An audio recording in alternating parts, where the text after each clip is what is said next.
ఓం శ్రీ గురుభ్యో నమః. వసుదేవసుతం దేవం కంసచానూరమర్దనం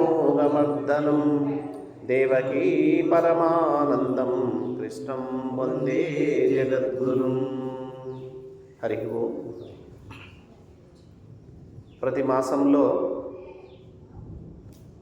బహుళ అష్టమి సందర్భంగా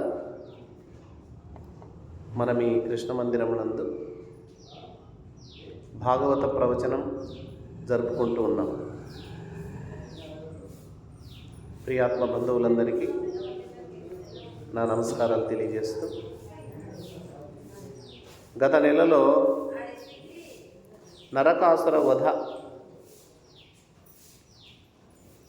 నరకాసురుడనే రాక్షసుని శ్రీకృష్ణుడు వధించిన ఘట్టాన్ని గురించి చెప్పుకున్నాం. సత్యభామ కూడా నరకాసురుడిని చంపడంలో శ్రీకృష్ణ పరమాత్మకు సహాయపడింది. ఆవిడ కూడా యుద్ధం చేశారు.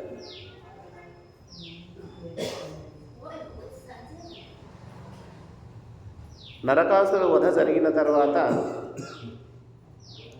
ఆ దృశ్యాన్ని దేవతలు, మునీంద్రులు, అక్కడున్నటువంటి వారంతా పులకించారు చూసి. ఆకాశంలో దేవతలు, మునీంద్రులు కనులారా శ్రీకృష్ణ పరమాత్మ ప్రయోగించినటువంటి చక్రాయుధానికి నరకాసురుని యొక్క శిరస్సు తెగిపడ్డ దృశ్యాన్ని చూసి సంతోషించారట. సంతోషించి మనసులో ఆ పద్మాక్షుని ఇలా ప్రస్తుతిస్తున్నారు. కంటిమి నరకుడు వడగా మంటిమి నేడనుచు వెస అమర్త్యులు మునులన్ మింటన్ పువ్వులు కురియుచు పంటింపక పొగడి రోలి పద్మదలాక్షున్. అమ్మయ్య, ఇన్నాళ్లకు నరకాసురుని చావు కళ్ళారా చూశాం. ఇక మనం బ్రతికి బయటపడ్డామని దేవతలంతా, మునీంద్రులంతా ఆకాశం నుండి పుష్పవర్షం కురిపించారట. ఆ శ్రీకృష్ణ పరమాత్మని ప్రస్తుతిస్తూ పూలవాన కురిపించారు. అంటే నరకాసురుని వల్ల భూలోకవాసులే కాదు, దేవలోకంలో ఉన్నటువంటి దేవతలు కూడా చాలా బాధపడ్డారు. భూలోకంలో తపస్సు చేస్తున్నటువంటి మహర్షులు బాధపడ్డారు. ఎంతోమంది సాధు సజ్జనులు బాధపడ్డారు. ఎంతోమంది భూలోకంలో నివసిస్తున్నటువంటి రాజులు కూడా ఆ నరకాసురుని ద్వారా చిత్రహింసలకు గురయ్యారు. అంతేకాదు, ఆ నరకాసురుని దగ్గర అమాయకులు, పాపం స్త్రీలు ఎంతోమంది బలైపోయారు. వాళ్ళందరినీ బంధించి ఉంచాడనమాట. ఈ దృశ్యాన్ని భూమాత కూడా చూసిందట. భూదేవి నేరుగా సంతోషం చెంది వాసుదేవుని దగ్గరికి వచ్చిందట. వచ్చిన తర్వాత బహుమానంగా, అంటే మనం కూడా ఏదైనా ఒక గొప్ప కార్యం, ఘనకార్యం చేసినప్పుడు వాళ్ళకు బహుమానాలు ఇస్తాం. ఇది ఒక బృహత్ కార్యం కదా, 10 మందికి ఉపయోగపడేటటువంటి కార్యాన్ని బృహత్ కార్యం అంటాం. 10 మంది చెడిపోయే కార్యం కాదు. ఒక కార్యం చేస్తే ఆ కార్యక్రమం వల్ల 10 మంది లాభం చెందాలి, 10 మందికి శాంతి కలగాలి, 10 మంది సంతోషిస్తే అది బృహత్ కార్యం, సత్కార్యం అంటాం.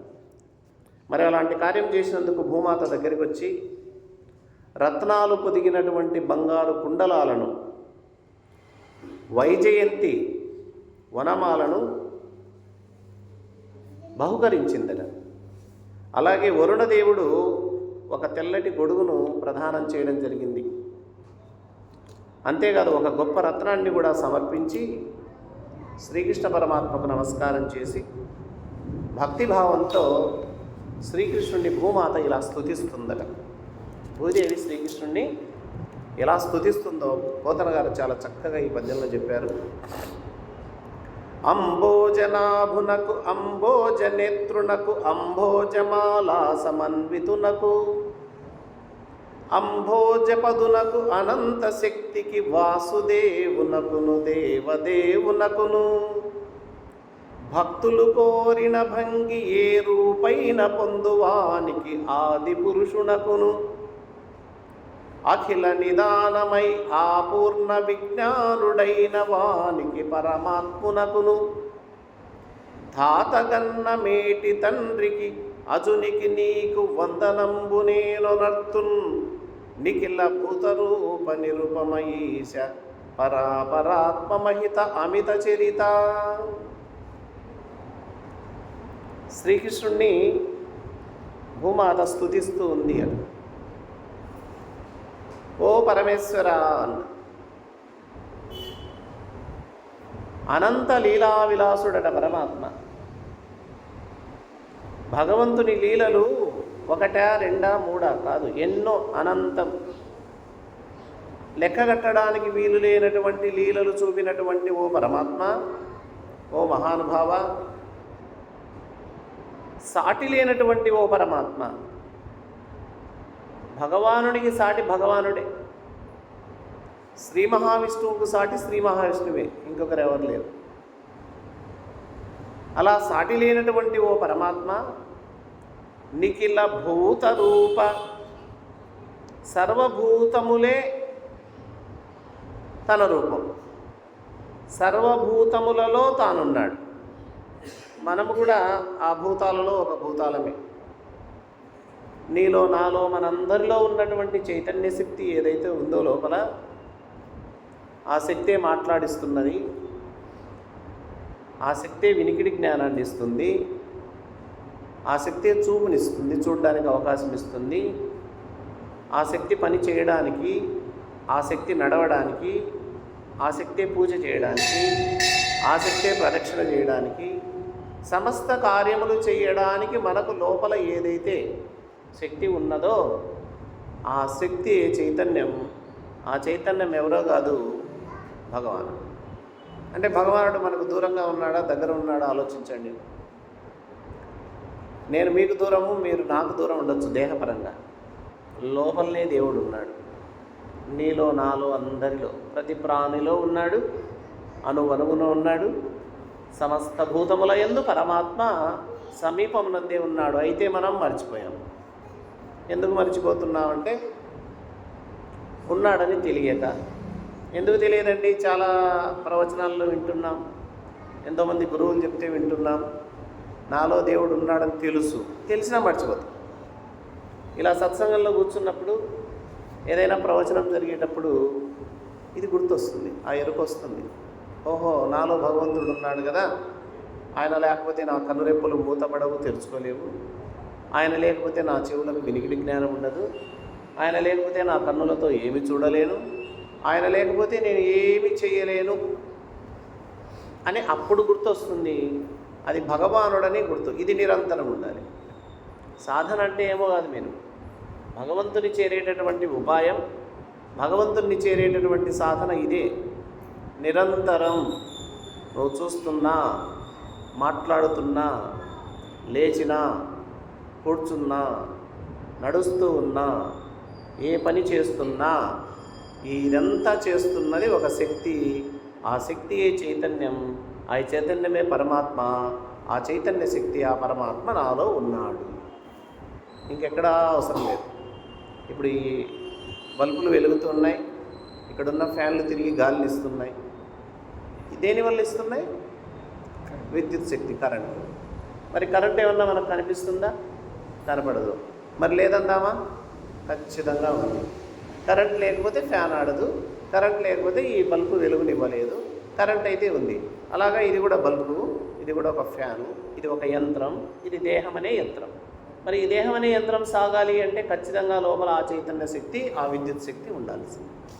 అదే భగవానుడు. అందుకే నిఖిల భూత రూప, సమస్త భూతముల స్వరూపమైన. అందుకే ఎవరిని ఎవరు తక్కువ అంచనా వేసుకోవద్దండి. అందరూ భగవానుని యొక్క అంశం. మనమంతా భగవదంశ. వేరే వాళ్ళు ఎవరో మీరు తక్కువ అన్నారని తక్కువ అనుకోవద్దండి. తక్కువ లేదు, ఎక్కువ లేదు, ఉన్నది ఒకటే, అంతే.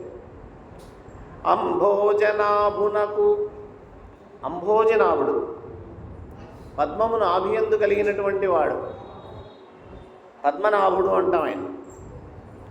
అంభోజనేత్రునకు, ఆయన కళ్ళు పద్మనేత్రములు, పద్మము లాంటి అందమైన నేత్రములు కలిగిన వాడు. అంభోజమాలా సమన్వితునకు, ఆ పద్మమాల చేత విభూషితుడై అందంగా అలంకరించబడినటువంటి వాడు. అనంత శక్తికి, ఆయన శక్తి ఎంత అంటే చెప్పలేము.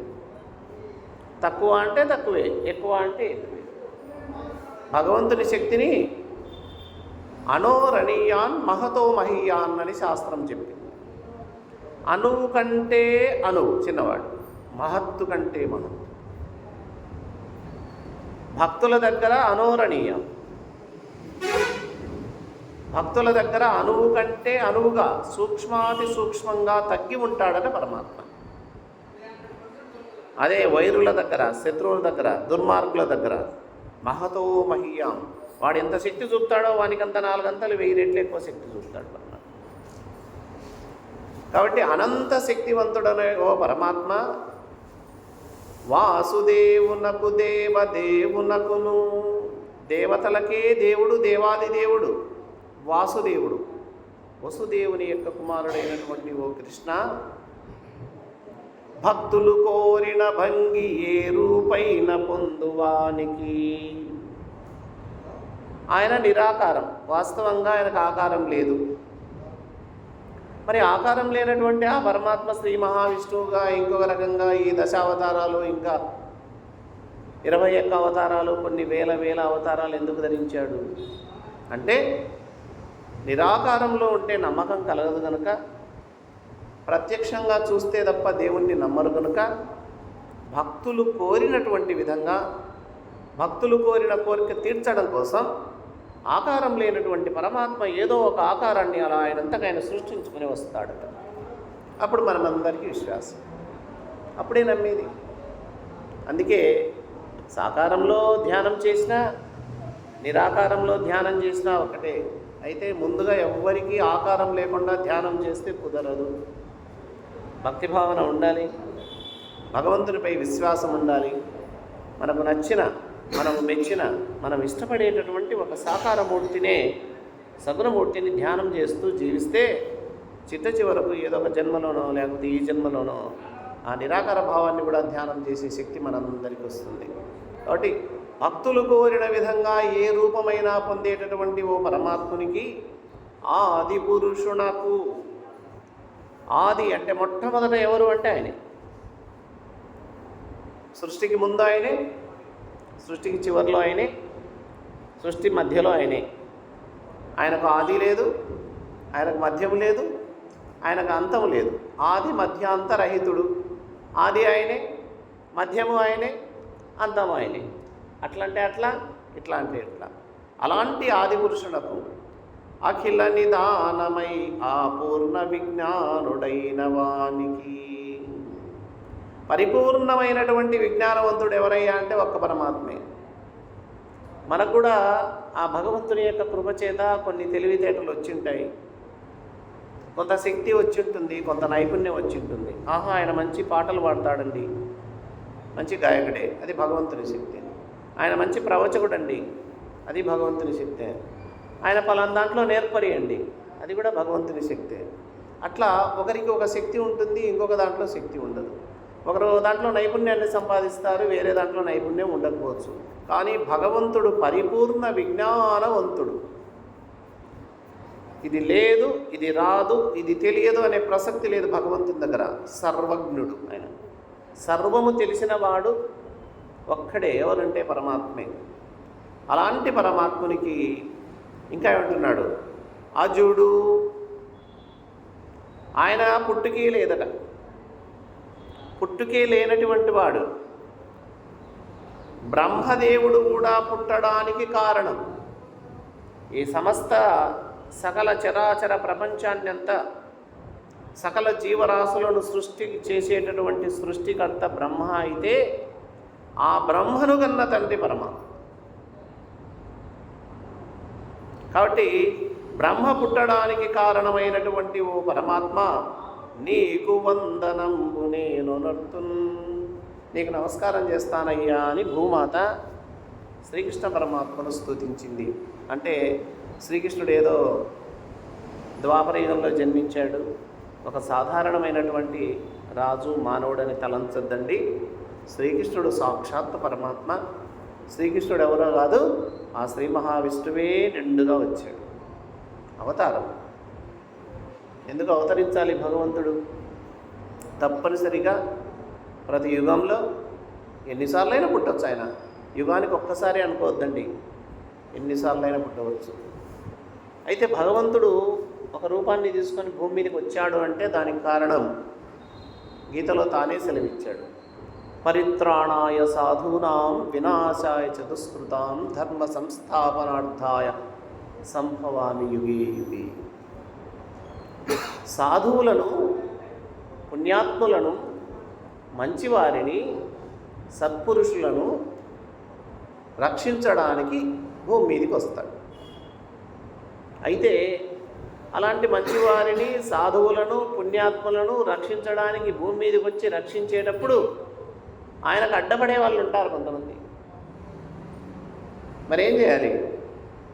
ఒక పంట బాగా మన చేతికి రావాలంటే పంట ఎదగకుండా అడ్డపడేటటువంటి పిచ్చి మొక్కలను, ఆ కలుపు మొక్కలను మనం తీసేస్తాం. అలాగా ఈ సాధువులను బాగా పరిరక్షించడం కోసం వచ్చినటువంటి పరమాత్మకు ఎవరైనా అడ్డుపడితే వినాశాయ చ దుష్కృతాం, అలాంటి దుర్మార్గులను ఖచ్చితంగా వినాశనం చేస్తారు. వాళ్ళు అడ్డకపోతే వాళ్ళ జోలికి పోడు.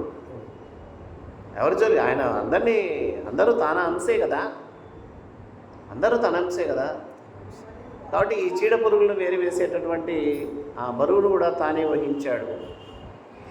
దానివల్ల ఏమవుతుంది?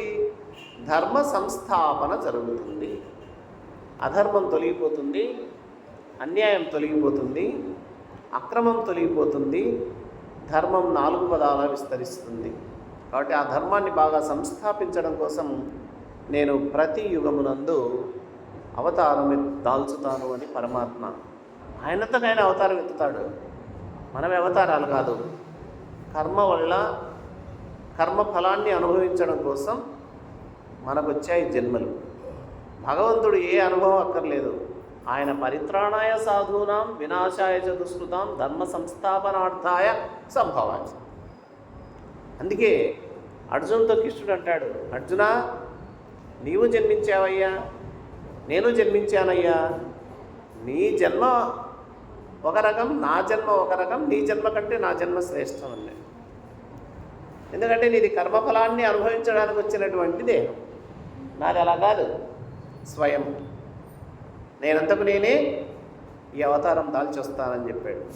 కాబట్టి బ్రహ్మ పుట్టుకకే కారణమైనటువంటి ఆ పరమాత్మ, ఓ పరమాత్మ నీకు నమస్కారమని భూమాత శ్రీకృష్ణ పరమాత్మను స్తుతిస్తుంది. అంతేకాదు, దేవా నీవు లోకంబులు సృజించుటకు రజోగుణంబును, రక్షించుటకు సత్వగుణంబును, సంహరించుటకు తమోగుణంబును ధరింతు. కాలమూర్తివి, ప్రధాన పురుషుండవు, పరుండవు, నీవా నేనును, వారియు, వహ్నియు, అనిలుండు, ఆకాశంబు, భూత తన్మాత్రలను, ఇంద్రియంబులు, దేవతలు, మనంబును, కర్తయును, మహత్తత్వంబును, చరాచరంబైన విశ్వంబును, అద్వితీయుండవైన నీయందు సంభవింతుము. ప్రపంచాన్ని సృష్టించడానికి భగవానుడు ఒక గుణాన్ని దాల్చాలి. ఏదైనా సరే గుణములతో మిళితమైతే తప్ప కార్యం జరగదు. సృష్టి జరగాలి అంటే ఒక గుణంతో మిళితం కావాలి. ఏమిటి ఆ గుణం? రజోగుణం. రజోగుణముతో కలిస్తేనే సృష్టి కార్యం జరుగుతుంది. ఆ రజోగుణంతో కలిసినటువంటి పరమాత్మే బ్రహ్మదేవుడు, సృష్టికర్త. ఇక రక్షించాలి, తన శక్తి సామర్థ్యాల చేత ఈ సమస్త సృష్టిని రక్షించాలి. రక్షించాలి అంటే ఆయన ఒక గుణాన్ని కలుపుకోవాలి. ఏమిటి ఆ గుణం? సత్వగుణం. ఆ పరమాత్మే సత్వగుణయుక్తుడై రక్షించడం కోసం ఎత్తినటువంటిదే శ్రీ మహావిష్ణువు. స్థితికారకుడు అంటాం. సృష్టికారకుడు బ్రహ్మ అయితే స్థితికారకుడు శ్రీ మహావిష్ణువు. ఇక నశింపజేయాలి. మరి నశింపజేయాలంటే ఆయన ఇంకొక గుణాంతో రావాలి. ఏం గుణం కలుపుకోవాలి? తమో గుణాన్ని మిళితం చేసుకోవాలి. ఆ పరమాత్మ తమో గుణాన్ని మిళితం చేసుకొని ఈ సమస్తమును నశింపజేస్తాడు. అందుకే రజోగుణం ధరించి సృష్టికర్తగా, సత్వగుణాన్ని మిళితం చేసుకొని స్థితికర్తగా, తమోగుణాన్ని మిళితం చేసుకొని లయకారకుడుగా ఆయనే వెలుగొందుతున్నాడు. అంటే బ్రహ్మ విష్ణు మహేశ్వరులు ఎవరో కాదు, ఒక్కరే. రజోగుణం కలుపుకుంటే బ్రహ్మ, సత్వగుణం కలుపుకుంటే శ్రీ మహావిష్ణువు, తమోగుణం కలుపుకుంటే శివుడు. మరి వేరనుకోకండి ఎప్పుడే కానీ, ఎందుకంటే అది సత్యమైనటువంటి మాట. అంతేకాదట, కాలమూర్తి అట పరమాత్మ.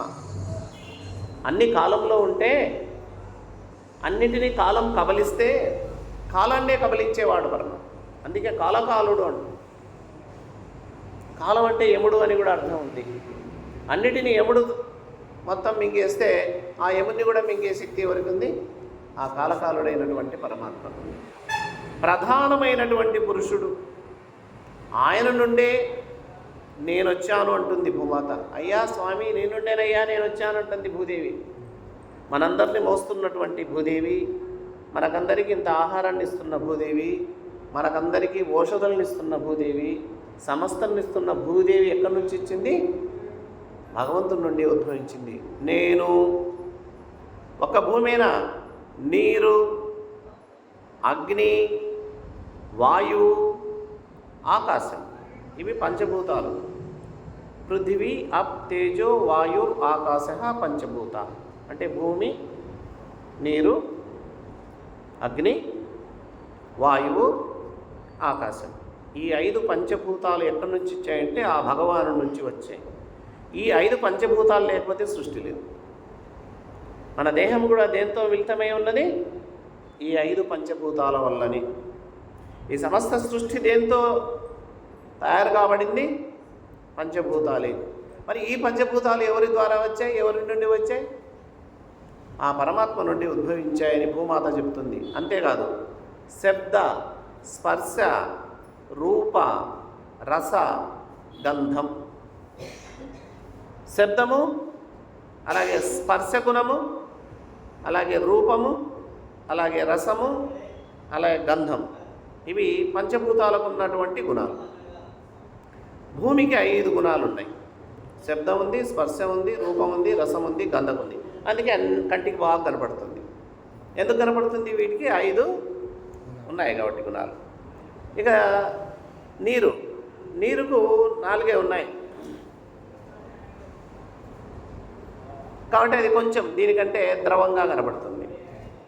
ఇక వాయువుకున్నవి 3 గుణాలే, అందుకే అది కనపడదు. చూడండి, గుణాలు పెరిగే కొద్దీ కనపడతాం, గుణాలు తగ్గే కొద్దీ కనపడం. వాయువుకు 3 గుణాలు ఉన్నాయి కాబట్టి అది కనపడదు, కానీ గమనించవచ్చు. 2 గుణాలు ఉన్నాయి.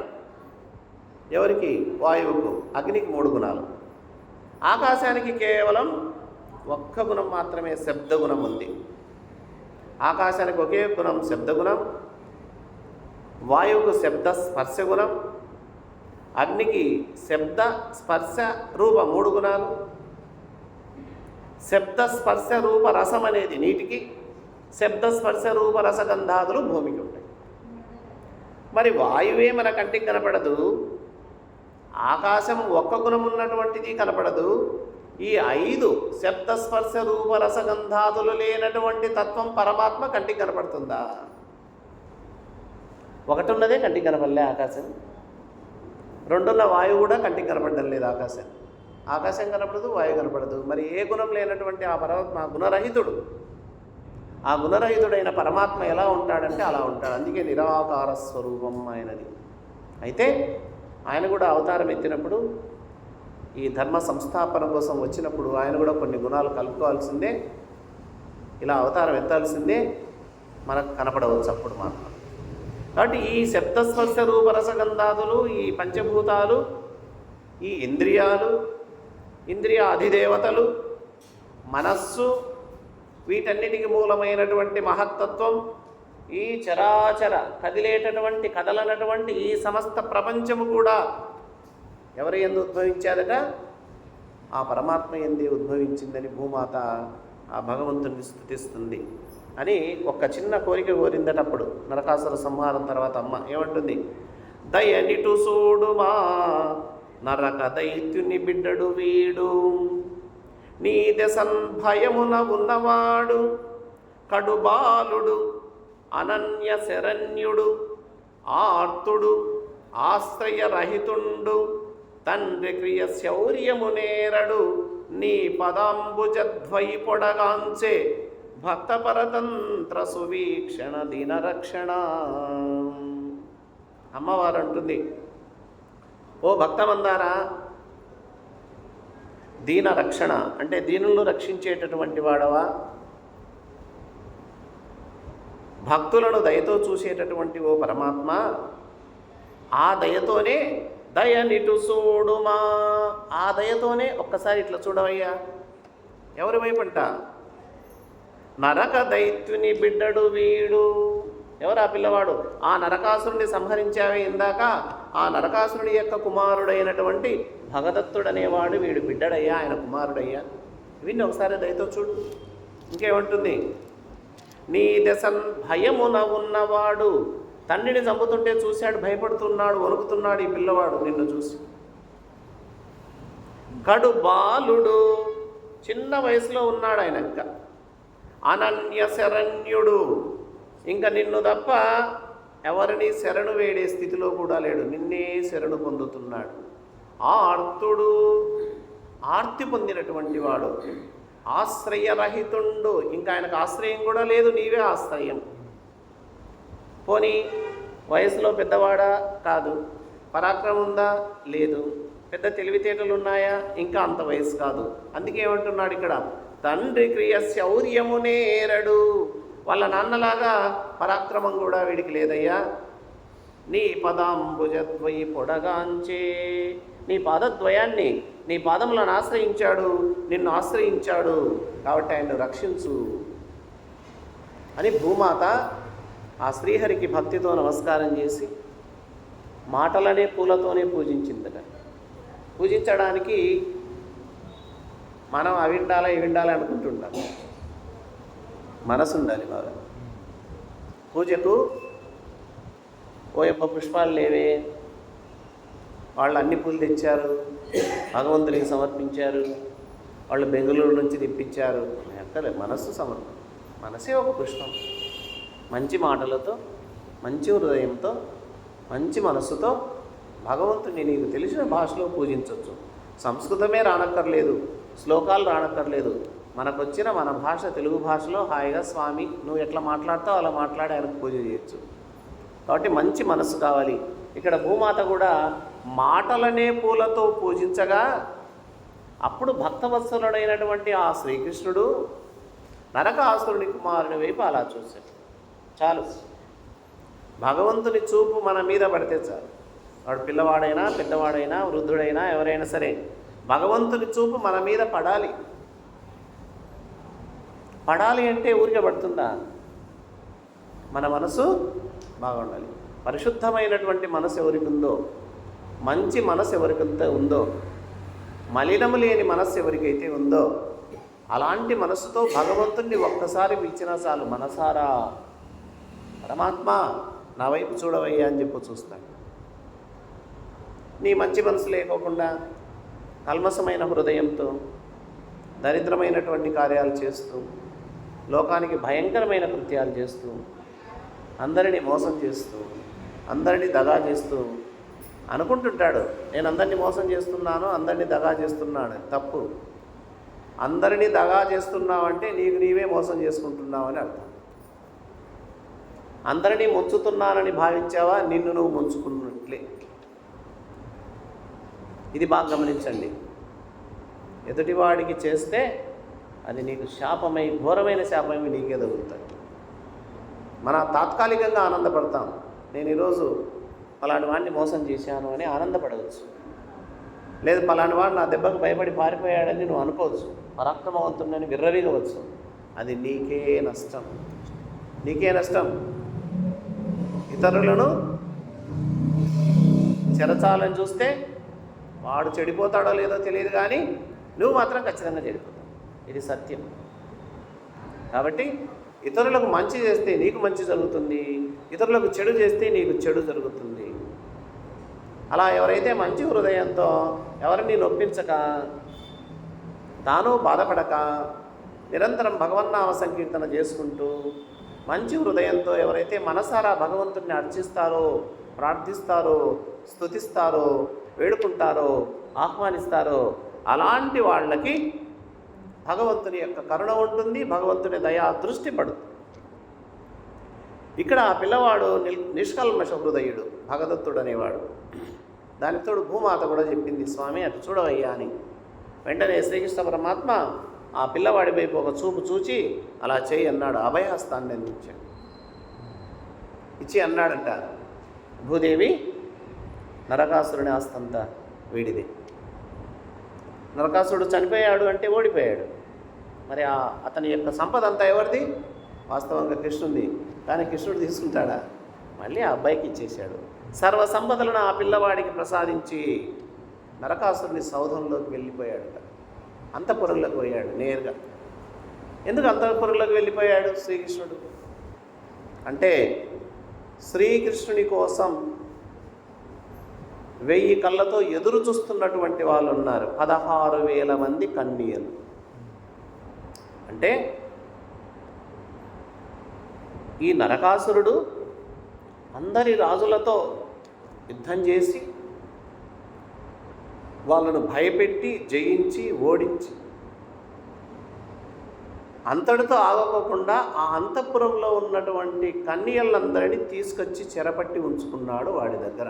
చూడండి ఎంత దుర్మార్గం అని. ఎంతమంది అంటే లెక్కకు 16,000 మంది. ఆ 16,000 మంది కన్యలు ఈ నరకాసురుడి చెరలో బంధింపబడి ఉన్నారు.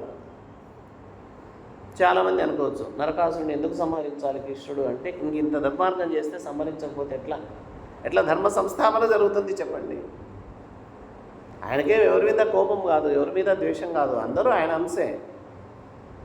మన పిల్లవాళ్ళైనా, మన కడుపున పుట్టిన పిల్లవాడైనా తప్పు చేస్తే ఒకేటి వేయవలసిందే. ఏమరా తప్పు చేసామని దండించాల్సింది. దండించకపోతే వాడు తండ్రి కాదని లెక్క. వాడిని నాశనం చేసుకుంటున్నాడు చేతులారని అర్థం. మన బిడ్డలైనా మన కొడుకులైనా తప్పు చేస్తే ఖచ్చితంగా ఆ తప్పుకు తగినటువంటి శిక్ష వేయాల్సిందే. వేయకపోతే వాడు ఇంకా తప్పు మీద తప్పు ఎక్కువ చేసి శృతి ముంచిపోతాడు, నాశనం అయిపోతాడు. చూస్తూ ఏడుస్తూ కన్నీళ్లు గారుస్తూ కూర్చోవాలి ఇంట్లో, అంతే కదా. కాబట్టి ఆ విధంగా 16,000 మంది కన్యలను తీసుకొచ్చి చెరబట్టి తెచ్చినారు. అందరూ మాననీయులు, అందరూ గుణవతులు. ఈ 16,000 మంది రాజకన్యలను చూచాడట. అంతవరకు తిట్టుకుంటున్నారు నరకాసురుణ్ణి. ఎవరు? ఈ 16,000 మంది. ఎప్పుడైతే శ్రీకృష్ణుడు అంతఃపురంలో ప్రవేశించి 16,000 మంది కన్యలను అలా దయా దృష్టితో చూశాడో వాళ్ళల్లో ఒక భావన వచ్చేసిందట. ఆనందపడుతూ ఏమనుకుంటున్నారట, పాపపు రక్కసుండు శరపట్టెనటంచు తలంతు మెప్పుడు. ఎప్పుడు అనుకునేవాళ్ళంట, ఈ దుర్మార్గుడు, ఈ పాపాత్ముడు, ఈ రాక్షసుడు మనల్ని చెరపట్టి ఇక్కడ తీసుకొచ్చి బంధించి పెట్టాడని తిట్టేవాళ్ళట. పాపుడే వీని ధర్మమున్న పద్మ దళాక్షుని కంటిమమ్మ. వాడు చేసిన పని వల్ల, వాడు తెచ్చి బంధించడం వల్ల శ్రీకృష్ణుడు దర్శనమయ్యాడు అని బాగా సంతోషపడతాడు. అంటే శ్రీకృష్ణ పరమాత్మను దర్శించుకునే భాగ్యం ఎవరు ప్రసాదించారట? ఆ నరకాసురుడు పాపాత్ముడని ఇప్పుడు పొగుడుతున్నారంట మళ్ళీ వాడిని. అంటే ఇన్నాళ్ళు వాడు పెట్టినటువంటి బాధలు, వాడు చేసినటువంటి అకృత్యాలన్నీ అయిష్టంగానే ఇప్పుడు ఇష్టమైపోయినాయి. ఎందుకంటే వాడి వల్లనే కదా మన శ్రీకృష్ణుని యొక్క దర్శనం మాకు జరిగింది అని. మున్ని పురుషోత్తమున్ గదియనేమి వ్రతంబులు చేసినారమో. పోయిన జన్మలో, గతంలో ఈ పుణ్యాత్ముని దర్శనానికి ఈ శ్రీకృష్ణుడు మనకు కనిపించాడు అంటే, ఆయన దయాదృష్టి మన మీద పడిందంటే, మనం పోయిన జన్మలో ఎన్ని నోములు చేశామో, ఎన్ని పూజలు చేశామో, ఆ ఫలమే ఇప్పుడు వచ్చింది అని అనుకుంటున్నారట. ఆ పరమేష్టి పుణ్యుడు కదమ్మ హరిన్మము కూర్చనిచ్చడం. శ్రీకృష్ణుడితో ఈనాడు జత కూర్చుతున్నాడే ఆ బ్రహ్మదేవుడు ఎంత పుణ్యాత్ముడో కదా, మనం ఎంత పుణ్యం చేశామో కదా, ఎన్ని వ్రతాలు చేశామో కదా అని వాళ్ళ యొక్క పూర్వజన్మ సుకృతానికి పొంగిపోతూ భగవంతుడు ఎదురుగా వచ్చినందుకు సంతోషపడుతూ ఆనందంగా వాళ్ళల్లో ఒకరు అనుకుంటున్నారు, వాళ్ళల్లో వాళ్ళు. అక్కడున్న 16,000 మంది కన్యలు ఒకరితో ఒకరు ముచ్చట్లు చెప్పుకుంటున్నారట. ఏమంట?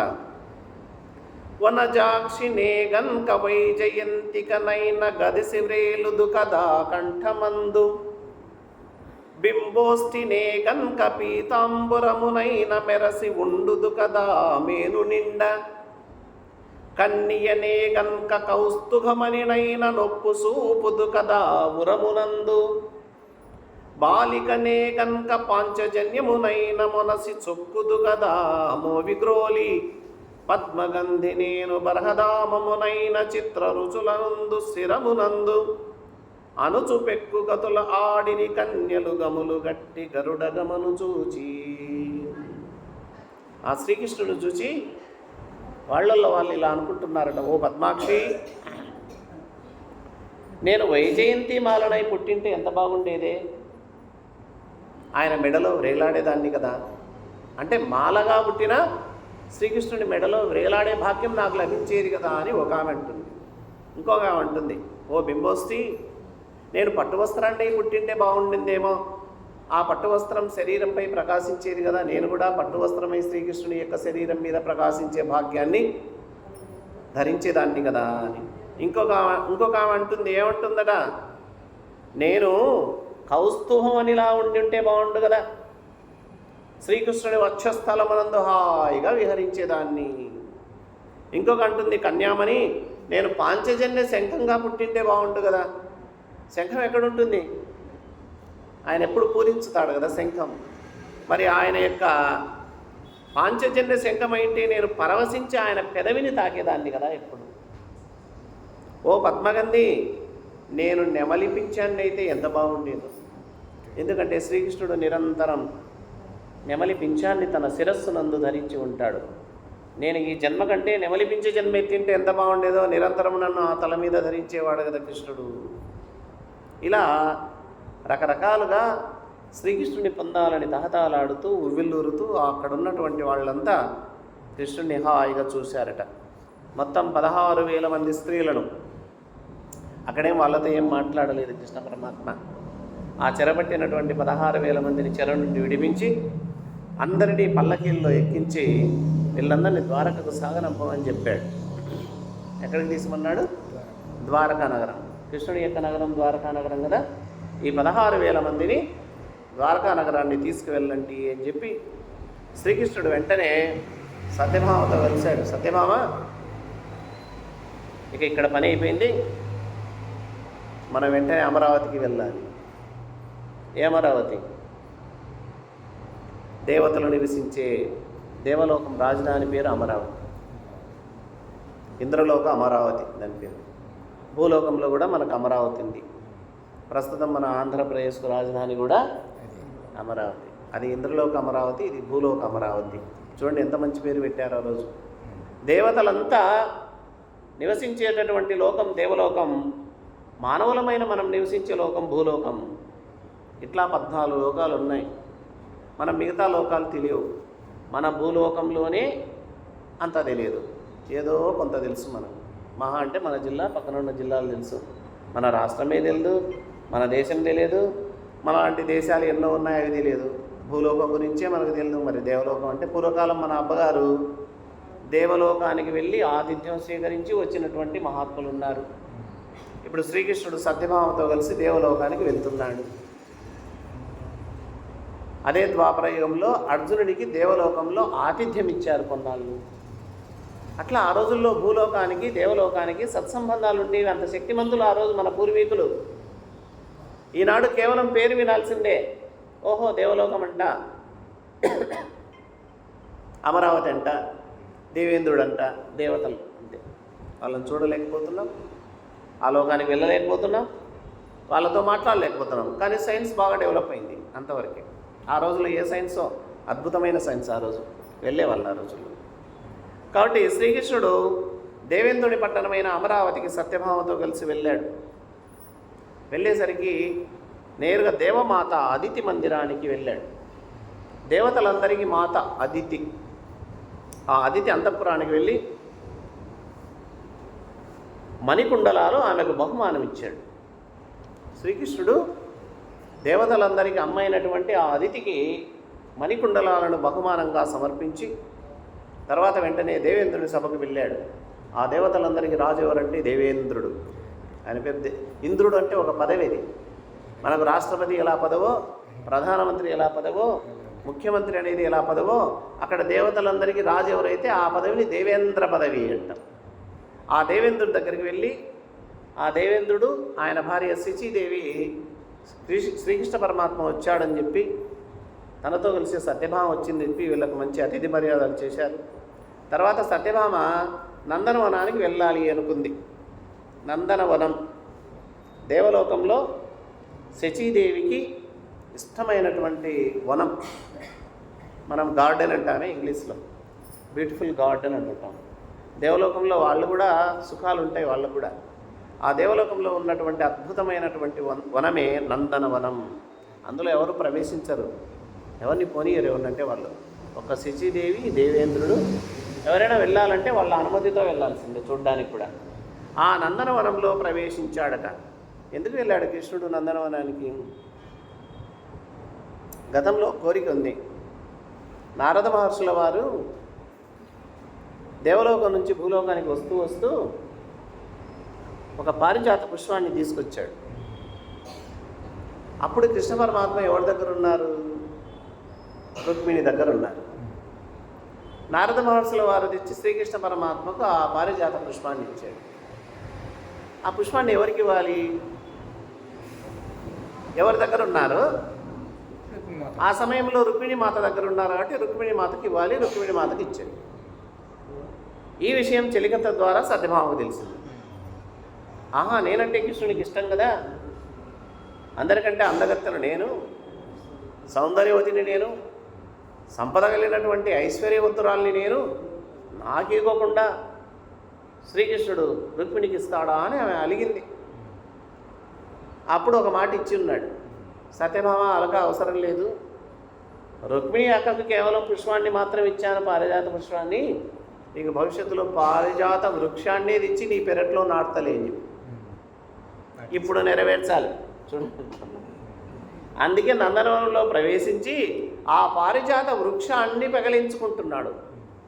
మొత్తం మొక్కను తీసుకొస్తున్నాడు.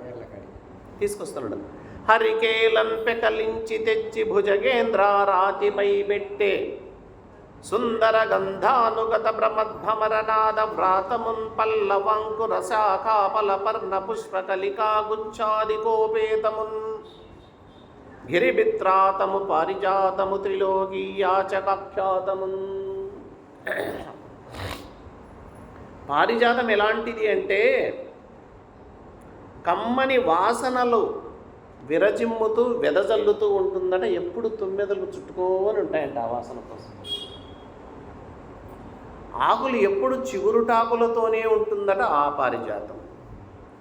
ఎప్పుడు చూసినా పుష్పాల గుత్తులు వికసిస్తూనే ఉంటాయట. ఫలములతో కూడినటువంటిదట.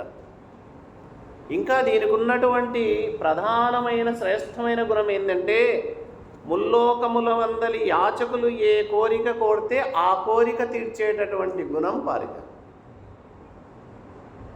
మూడు లోకాల వాసులు ఏది కోరితే అది తీరుస్తుందట పారిజాతం. ఆ పారిజాత వృక్షం దగ్గర కూర్చొని, అమ్మా పారిజాత మహావృక్షమా, నాకు పలాంది కావాలంటే పలాంది ఇస్తుంది. అందుకే కామధేనువు, కల్పవృక్షము ఇవన్నీ అన్నీ. కామధేనువు కూడా అంతే. ఎవరు కోరిన కోరికలు తీర్చేటటువంటి ధేనువు కామధేనువు.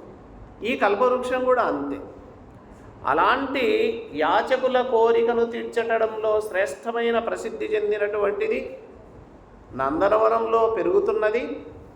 దేవేంద్రుని యొక్క సేవకుల చేత రక్షింపబడేటటువంటి ఆ పారిజాత వృక్షాన్ని చేతితో పెగలించి తీసుకొచ్చి గరుత్మంతుని మీద పెట్టాడు. ఇంక వెళ్ళాలి కదా భూలోకం. అంతవరకు శ్రీకృష్ణుడిని పొగిడారు దేవేంద్రుడు, శచీదేవి, దేవతలంతా.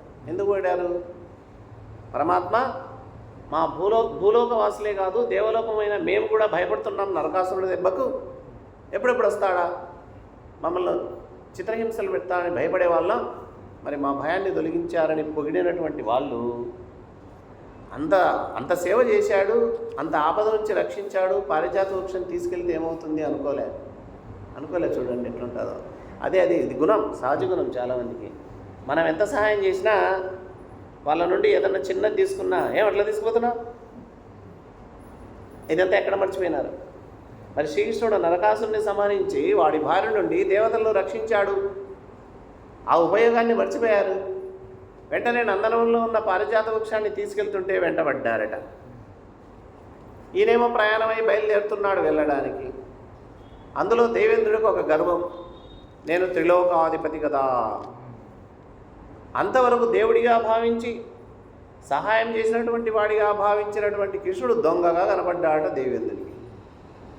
దొంగతనంగా పారిజాత వృక్షాన్ని తీసుకువెళ్తావా, వదులు అని చెప్పి వెంటనే సైన్యాన్ని పంపించాడు దేవేంద్రుడు. ఆ సైన్యంతో పాటు వెనకమ్మడి ఈయన వెళ్ళాడు. యుద్ధం జరిగింది. శ్రీకృష్ణుడికి తట్టుకుంటారా వీళ్ళంతా? ఆయనే అంత సమస్త లోకాలకు అధిపతి పరమాత్మ. ఆ పరమాత్మను ఎదిరించే శక్తి ఎవరికి ఉంటుంది? సరే, ఆయనకు సరదా, వీళ్ళకు కలబడేందుకు అవకాశం ఇచ్చాడు కొట్లాడేదానికి. ఆ విధంగా అక్కడ ఉన్నటువంటి సైన్యాన్ని అంతా ఎదిరించాడు. వెంటనే తీసుకొని వెళ్తున్నారు. అప్పుడు మనసులో అనుకున్నాడంట, ఆహా, ఈ దేవతలకు ఎంత అహంకారం, చాలా ఆశ్చర్యంగా ఉంది. కృష్ణుడు అనుకున్నాడంట, ఎంత అహంకారం వీళ్ళు. సరే, దేవేంద్రులందరినీ ఓడించి శ్రీకృష్ణుడు పారిజాత వృక్షాన్ని భూలోకానికి తెప్పించి సత్యభామ ఉద్యానవనంలో నాటించాడు.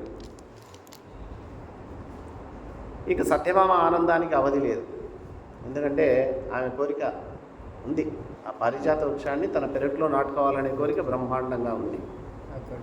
సరే, వెంటనే ఆ నరకాసురుడి బారి నుండి రక్షించి 16,000 మంది కన్యలను అందరికీ ఒక్కొక్క గృహం, 16,000 మందికి 16,000 గృహాలు.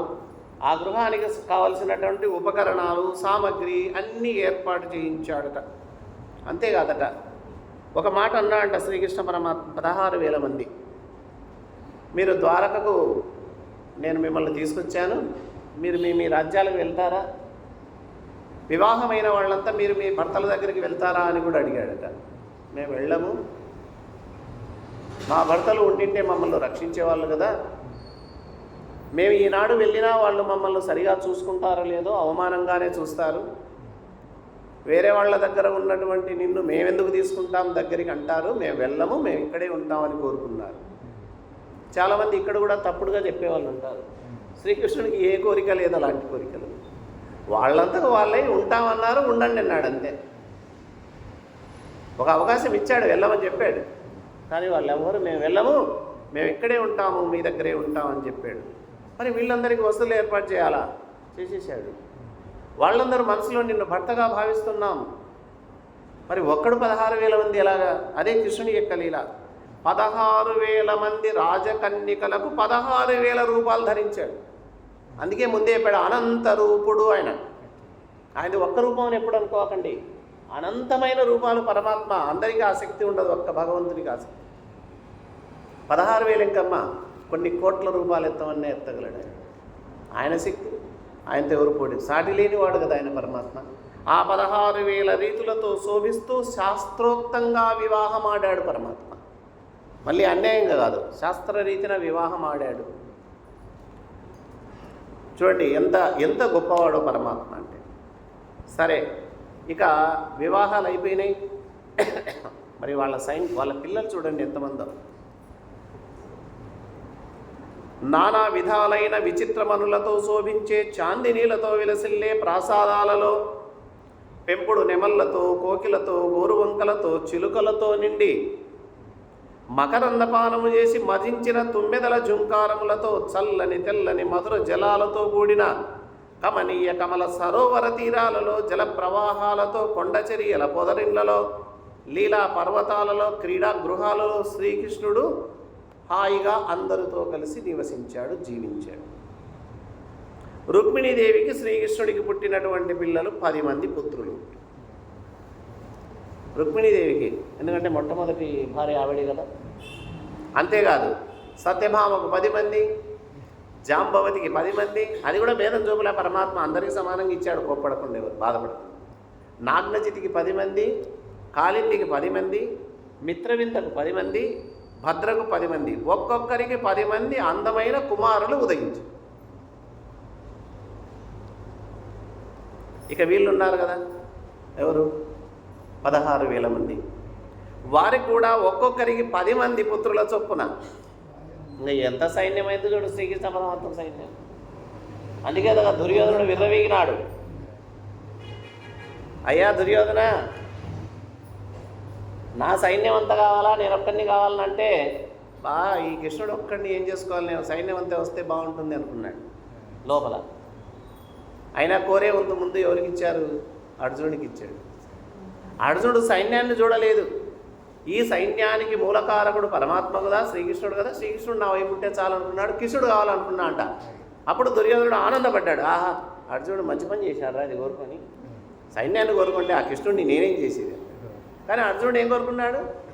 ఆ కృష్ణుడు ఉంటే చాలు నా వైపు అందరూ ఉన్నట్టు. అదే ఎంత సైన్యం ఉంది కాదు ముఖ్యం, ఎవరో గొప్పవాడు అక్కడ కృష్ణుడు. కాబట్టి 16,000 మంది భార్యలలో ఒక్కొక్కరికి 10 మంది పుత్రుల చొప్పున శ్రీకృష్ణుడికి ఉద్భవించారు. ఆ పిల్లలకు కూడా పిల్లలు పుట్టారు. మళ్ళీ ఎలా ఉందంటే, పిల్ల చెరుకుకు పిల్లలు పుట్టినట్లు, చెరుకు దండకు అని పిల్లలు పుట్టినట్టు పుట్టినారట. తామర తంపగా విలసిల్లిన పుత్రులు పౌత్రులతో శ్రీకృష్ణుడు శోభించాడట. వాళ్ళే వీళ్ళందరినీ యాదవులని, కృష్ణులని, భోజులని, అందకులని 101 పేర్లు వాళ్ళకు. మొత్తం వీళ్ళ తెగల పేర్లన్నీ 101 పేర్లతో ఆ కులమంతా బ్రహ్మాండంగా వర్ధిల్లింది, ప్రవర్ధమానైంది.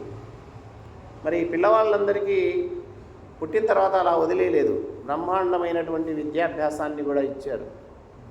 మరి విద్య నేర్పే గురువరులు శ్రేష్టమైనటువంటి వాళ్ళు, చాలా శక్తివంతులు, సమస్తము నిరింగినటువంటి విద్యావంతులను గురువులుగా తీసుకొచ్చారు. వీళ్ళందరికీ గురువులు ఎంతమందో తెలుసా? లెక్క ప్రకారం 3,80,001 మంది. ఎంతమంది సంతానమో, ఎంతమంది మనవల్లో, ముని మనవల్లో, వాళ్ళందరికీ ఇచ్చినటువంటి గురువుల సంఖ్య కూడా భాగవతంలో పోతన గారు చెప్పినటువంటి సంఖ్య 3,80,001 మంది ఉన్నారంటే, ఆ రాజకుమారుల వైభవం వర్ణించడానికి బ్రహ్మకైనా పరమేశ్వరుడికైనా చేత కాదు, సాధ్యం కాదు. అయితే గోవిందుని యొక్క కుమారుడు ప్రద్యుమ్నుడు, రుక్మిణికి శ్రీకృష్ణుడికి పుట్టినటువంటి కుమారులో ప్రద్యుమ్నుడు మొదటివాడు. ఆయనకు ఎవరితో వివాహం అయిందంటే, రుక్మిణి యొక్క అన్న ఉన్నాడే రుక్మి అనేవాడు.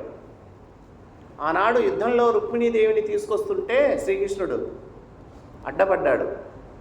చంపడానికి పోతే అలా ఒక చూపు చూసింది జాలితో, ఎవరు? రుక్మిణి. చూసి గమనించాడు, ఓహో అన్నను చంపితే చెల్లెలు ఇష్టపడదు కదా నా భార్య అని చెప్పి రుక్మిణి చంపకుండా కేవలం తల వెంట్రుకలన్నీ కొరిగి ఆ మీసాలన్నీ కొరిగేసి పంపించాడు రాజ్యాన్ని, అవమానపరిచి పంపించాడు. ఎందుకంటే నా భార్య అన్న కదా అని మమకారంతో. ఆ రుక్మిణి యొక్క బిడ్డ రుక్మావతి అని ఒక అమ్మాయి ఉంది. ఆ అమ్మాయికి ఈ రుక్మిణి కొడుకు పెళ్లి జరిగింది. ఈ కథ సుఖ మహర్షి పరీక్షిత్ మహారాజుకు చెప్తున్నాడు. భాగవతం అంతా అదే. వెంటనే ఆయనకు అనుమానం వచ్చింది. ఎవరికి? ఈ పరీక్షిత్ మహారాజుకు. ఓ సుఖ మహర్షి, రుక్మిణి అన్నకు వీళ్ళకు పడదు కదా. ఆనాడు రుక్మిణి తీసుకొచ్చేటప్పుడు అన్నను తలగొరిగి పంపించాడు, అవమాన భారంతో ఉంటాడే. మరి ఆ రుక్మిణి బిడ్డని ఈ కృష్ణుడు తన కొడుకు ఎలా చేసుకున్నాడు? శ్రీకృష్ణుడి మీద ఎలాగైనా పగ తీర్చుకోవాలని ఉన్నాడు కదా ఆ రుక్మి.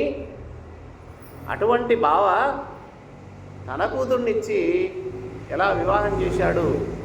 ఈ కథ కూడా నాకు వినాలని కోరిక ఉంది, ఆ కథ కూడా సెలవుమని పరీక్షిత్ మహారాజు సుఖ మహర్షిని అడిగితే ఆ కథ కూడా చెప్తున్నాడంట. ఓ రాజేంద్ర, నిజమేనయ్యా, రుక్మి చాలా అవమానం పొందాడు ఆ రోజు. ఎలాగైనా సరే, ఏ రోజైనా సరే శ్రీకృష్ణుని మీద పగ తీర్చుకోవాలని కోరికతో ఉన్నాడు. ఎవరు? రుక్మిణి యొక్క అన్న రుక్మి. అయితే ఒకసారి ఉన్నట్టుండి తన కుమార్తె రుక్మవతికి స్వయంవరం ప్రకటించాడు. ఆ రోజుల్లో స్వయంవరం ప్రకటించేవాళ్ళు అంటే ఏదైనా ఒక సాహస కృత్యం పెట్టి అందులో నెగ్గినటువంటి వాళ్లకు నా కూతుర్ని ఇస్తానని స్వయంవరం ప్రకటించేవాళ్ళు. ఆ స్వయంవరానికి రాజకుమారులందరినీ ఆహ్వానించారు. ఇంకా వీళ్ళు కూడా వెళ్తారు. ఆ వార్త విని ఈ ప్రద్యుమ్నుడు, అంటే రుక్మిణి శ్రీకృష్ణుని యొక్క కుమారుడైన ప్రద్యుమ్నుడు ఆ స్వయంవరానికి వెళ్ళాడు. ఒక రథాన్ని తీసుకున్నాడు.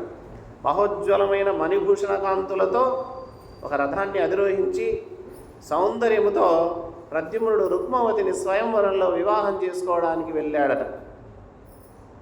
మేనమామ పట్టణానికి, మేనమామే కదా రుక్మిణి. ఎంతోమంది రాజకుమారులు వచ్చారు. అక్కడ యుద్ధం ప్రకటించడం జరిగింది.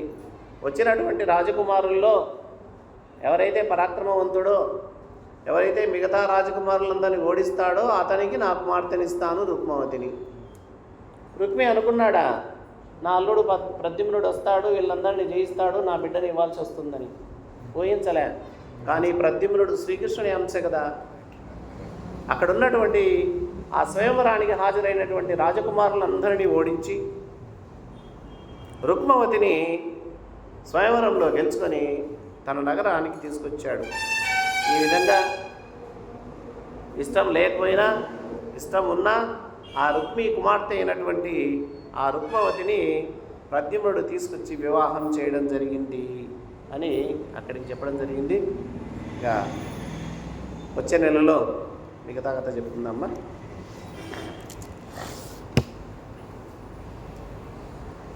వసుదేవసుతం దేవం కంసచానూరమర్దనం దేవకీ పరమానందం కృష్ణం వందే జగద్గురుం.